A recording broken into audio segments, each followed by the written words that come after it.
مسلم league نون کے senior رہنما اور آزاد کشمیر سے ٹکٹ ہولڈر زبیر اقبال کیانی اپنے کاروبار کے لیے اور عمرہ کی سعادت کے حاصل کرنے سعودی عرب آئے تو جدہ کے معروف بزنس مین، قومی یکجہتی فورم کے کنوینر، ممبر کشمیر کمیٹی اور وزیر اعظم آزاد کشمیر کے سابقہ ایڈوائزر سردار محمد اقبال یوسف نے انہیں جدہ کے ایک مقامی ہوٹل میں عشائیہ دیا، جس میں با کمیونٹی کی شخصیات، کشمیر کمیونٹی کے اراکین اور میڈیا نمائندگان نے بھرپور شرکت کی۔ نظامت کے فرائض عمران جلال نے ادا کیے۔ مہمان خصوصی زبیر اقبال کیانی نے تقریب سے خطاب میں سردار اقبال اور حاضرین کا شکریہ ادا کیا اور کہا کہ مسئلہ کشمیر خطے میں امن کے لیے خطرہ ہے، اسے اقوام متحدہ کی قراردادوں کے مطابق حل کیا جانا چاہیے، کشمیریوں کو آزادی کا حق دینا چاہیے،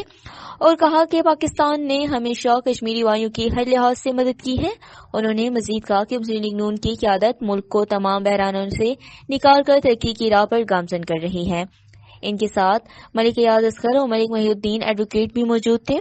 افضل انصاری، راجہ گلفراز، محمد اعجاز، راجہ لیاقت، راجہ مظہر، راجہ چمروز، چودھری یاز گمن نے بھی تقریب سے خطاب میں مہمانوں کو عمرہ کی ادائیگی پر مبارکباد دی۔ آخر پر سردار محمد اقبال نے سب کا شکریہ ادا کیا اور کہا کہ زبیر اقبال کیانی کی مسلم لیگ نون کے لیے اندرون اور بیرون ملک بے حد خدمات ہیں۔ سب مہمانوں کی پرتکلف ڈنر سے تواضع کی گئی اور یوں یہ پروقار تقریب اختتام پذیر ہوئی۔